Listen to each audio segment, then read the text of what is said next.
bisha barakaysan ee Ramadaanka kooxaha argagixisada waxay u aasteeyeen inay ku daadiyaan dhiigga shacabka Soomaaliyeed ee Soomaaliya iyagoo bartilmaameedsanaya masaajidda suuqyo iyo goobo ay shacabku ku nool yihiin laakiin Ramadaankan geesiyaasha ciidamada qalabka sida ee Soomaaliya ayaa go'aansaday inay ka hortagaan dhagarahaasi soo noqnoqday iyagoo laba jibaaray howlgallada ka dhanka argagixisada waxay burburiyeen gabaadyadii iyo godadkii ay ku dhuumaalaysan jireen si meesha looga saaro meel kasta oo ay kaga dhuumaalaysan karaan gudaha dalka meeshan waa meel kale oo deegaanka Dar es Salaam u dhow waa meel beer dad shacab ay leeyihiin oo ay gabaad ka dhigteen ay u dhuuma jireen geesiyaasha xoogga dadka Soomaaliyeed waxa uu qodnaa halkan godad aad u waaweyn oo ay ummadda ka dhibaatay jireen haddii ay maqlaan geesiyaasha xoogga dadka Soomaaliyeed soo socda ama ay arkaan godadku ay geli jireen oo dhuuma jireen waaye laakiin geesiyaasha xoogga dadka Soomaaliyeed meel looga dhuuma kara ma jiraan halkan godadkooda waa ku aasnay waa ku gubnay iyagoo ka duulaya waajibaadka difaaca dalka iyo badbaadinta shacabka ciidamada xoogga dalka Soomaaliyeed oo kaashanaya ciidamada Uganda ee qaybta ka ah howlgalka EUSO ayaa waxay qaadeen howlgal culus oo qorsheysan oo loogu magac daray howlgalka Hilaac wuxuu qayb ka yahay howlgalka Badar oo ah howlgal ballaaran oo ka socda deegaano badan oo dalka ka mid ah inta lagu guda jiro bisha barakaysan ee Ramadaanka ujeedada howlgalkan waxay ahayd in laga xoreeyo argagixisada deegaano istiraatiiji ah oo in muddo ay ku dhuumaalaysanayeen howlgalka ayaa ugu dambeyn lagu xoreeyay deegaanada Mubarak iyo Dar es Salaam oo hoostaga degmada Awdheegle ee gobolka Shabeellaha Hoose ciidamada oo si taxaddar leh u galay magaalada Mubarak ayaa halkaasi ka saaray kooxihii argagixisada ee ku dhuumaalaysanayay deegaanka in ay gacanta ku dhigeen si buuxda magaalada Mubarak iyo tuulada Dar es Salaam oo ka tirsan gobolka Shabeellada Hoose guluf loogu magac daray loogu talagalay ama loo qorsheeyay bisha Ramadaan oo loogu magac daray Badar laakiin howlgalka Shabeellada Hoose si gaar ah howlgalkiisu waa howlgalka Hilaac muhiimadda ay ku fadhido ujeedooyinka howlgalkan wuxuu ahaa in laga saaro cadawga khawaarijta ah deegaanadaas howlgalkan waa qayb ka mid ah dadaalada joogtada ah ee lagu ciribtirayo xaraadiga khawaarijta waxaana si gaar ah u bogaadinaynaa geesinimada ciidamada qaranka oo iyagoo sooman la og yahay cadceedda kuleylkeeda dhulkaas istiraatiijiga naf iyo maalba u huray in ay ka xoreeyaan kooxahaas kana eriyaan baleeshiyaadka argagixisada halkaas ku sugan inta aan laga sifayn deegaanka argagixisadu waxay gubeen qaybo ka mid ah xaafadaha iyo goobihii ganacsiga oo argagixisadu ay dhigeen gaari laga soo buuxiyay walxaha qarxa hase ahaatee markii dambe sababay gubashada goobihii ganacsiga oo dad badan ay hantidoodii ku burbureen muddo sanado ah Mubarak waxay ahayd xarun istiraatiiji ah oo lafdhabar u ahayd dhaqdhaqaaqa khawaarijta halkaas ayay ka abaabuli jireen weeraro ka dhici jiray magaalada Muqdisho maxkamado been abuur ah oo lagu caburin jiray shacabka iyo ganacsatada iyo goob ay ku dhuumaalaysan jireen horjoogayaal sare oo argagixisa laakiin maanta Mubarak waa la xoreeyay dhibaatadii iyo caburintii ay ku hayeen shacabka waa la soo afjaray calankii buluga ah ee Jamhuuriyadda Soomaaliya ayaa mar kale laga taagay deegaanka Mubarak taas oo astaan u noqotay in shacabka deegaanka ay dib u helaan xorriyadoodii iyo riyadoodii mustaqbalka Allahu akbar waxa way waayaan dadka Soomaalida takbiirta waxa looga dhigay wax kale niman baa takbiir isaga hayo diinta ku fool xumeynayeen ayagu laakiin annaga dhahayna takbiir takbiir ilaahay waa weyn waxaan rabaa deegaankan inuu deegaanada Soomaalida degto ee nabadda ah ee cadawgu uu sahaysan inuu ka hormaraa la rabaa ayadoo hadda la xoreeyay maalmo yar ka bacdi isbedel weyn in laga dareemaa rabnaa ciidanka xoogga dalka Soomaaliyeed iyo ciidamada qalabka sida nooc kasto ay yihiinba waxay diyaar u yihiin oo u soo dhaarteen inay naftooda huraan ummaddan shacabka halkaa fadhidaya in kaloo badanna ay naftooda badbaadiyaan. xoraynta kadib shacabka magaalada Mubaarak waxay muujiyeen rajo cusub. waxay codsadeen in dawladda federaalka Soomaaliya ay u fidiso gargaar degdeg ah iyo dib u dhis si nolosha deegaanka dib loogu soo celiyo.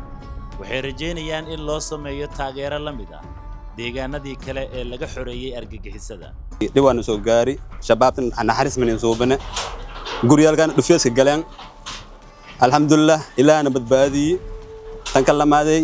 Soomaalida oo mana oo iska dhiigo ana badbaadiyan ina oo shacabka jirma maleeyaan inta bal doosna li haago fadaayaan oo shabaabta gawaar ahsan man soo bana dawladda federaalka Soomaaliya adeegu direena ina oo na caawiyaan anigana na caawano hantideena meesha ku baabaaday baawurteena makiinooyinkeena makiina saliidii guriyaasheena kullu way baabeen anaga waxaan rabnaa dawladda Soomaaliyeed oo maanta aan ku codsanaynaa boqolkiiba boqol aan taageersanahay dhibkii ku dhacay sabiidii aan ole oo guriyaashii loo dhisay oo dhibkii la gaarsiiyay anagana waxaan rabnaa in guriyaasheena oo saas loo dhiso deegaanka Mubaarak dhibkaan aniga dhii ilma awooma haysana heerkan oo dumi guriyaa kana in sameeyo ina gaajino no biyo ina guriyaa kana in sameeyo ilmaha in aruurtaan u nabadgeli hal caafimaad guud un hal. ciidamada qaranka waxay sii wadeen howlgalla sifeyn ah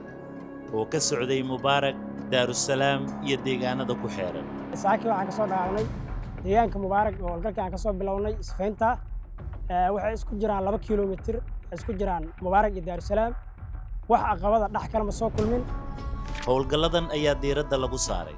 sugidda amniga, sifeynta wadooyinka muhiimka ah iyo baaritaanada miinooyinka ay argagixisada ku aaseen dhulka. miinooyinkaasi waxay ahaayeen dabinno ay argagixisada u dhigeen shacabka Soomaaliyeed, laakiin ciidamada qaranka ayaa mid u burburiyay halistooda. nasiib darro dad shacab ah ayaa ku geeriyooday kuna dhaawacmay miinooyinkii ay aaseen inta aysan gaarin geesiyaasha qaranka. deegaanka Daarusalaam intii ay argagixisada gacanta ku hayeen waxay ka geysteen tacadiye ka dhan ah bani'aadantinimada.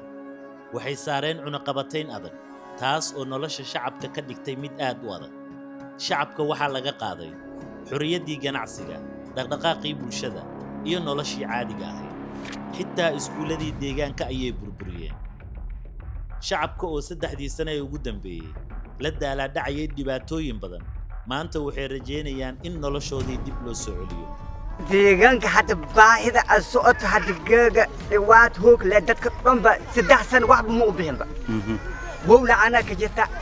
kasoo biila ana jirta hadda eelkaas nooyaal eelkaas aan fidnaa dawladda federal waxa ku codsana shicibka damisjo oo hal waasim ina geega dhiwaat hoog leh ku xays in la soo gaarsi degdeg loo soo gaariyo ayaa loo codsanayna. may bakasugna magaalada Daarusalaam maasha Allah dawladda Soomaaliyeed ma qoy walaada nahay nabar baahi nahay ini baahdas wala mi ku wada fadaan ولو قاعد نحاي حتى بني ستة سنة فصل من البلد. يقدر وقولي يبغى تبص بني تجيب. واحد نقول. أنا اختصرت أفر إيش أتوارنا هاي. أيه. والمريم بانو بيروي هذا قلت ده سا أفر سال فلاو إداري سدون دولار إيه لو أتريكو دولار لك حالي. ونام دواتي سناي دواتنا هاي. لكار إلهي الآمن. ما شاء الله إلهي ودانك المدينة مقدار سن إلهي سيدرب ظروفتان إلهي نوري سن si loo dhiirigeliyo geesiyaasha ciidamada qalabka sida waxaa Muqdisho lagu qabtay munaasabad lagu maamuusayay shuhadada ciidamada qalabka sida iyo guulihii laga gaaray howlgalladii bishii barakaysan ee Ramadaan. ma ahayn oo kaliya xus iyo xusuus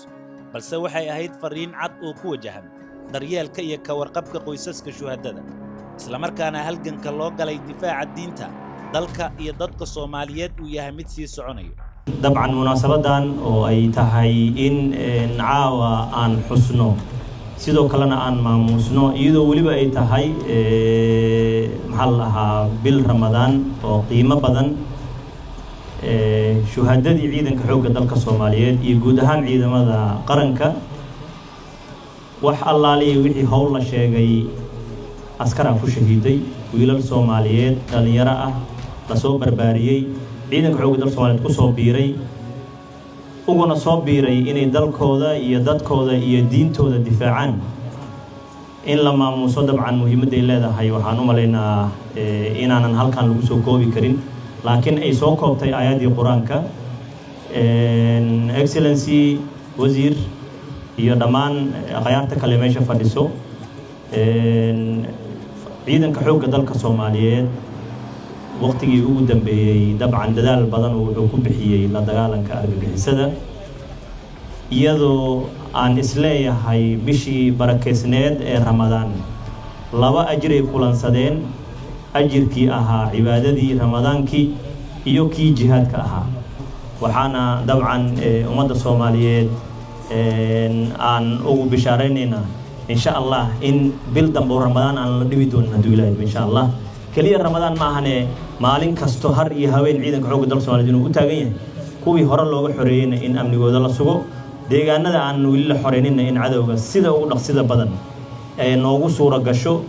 inaan cadawgan ragaadiyay dhibaateeyay waxa soo dhibaato u geystay bishii barakeysneed ee bishii cibaadada ahayd ee la rabay in la cibaadeysto Ilaahay la tuugo wadankii ay ka jiraan dhibaatooyin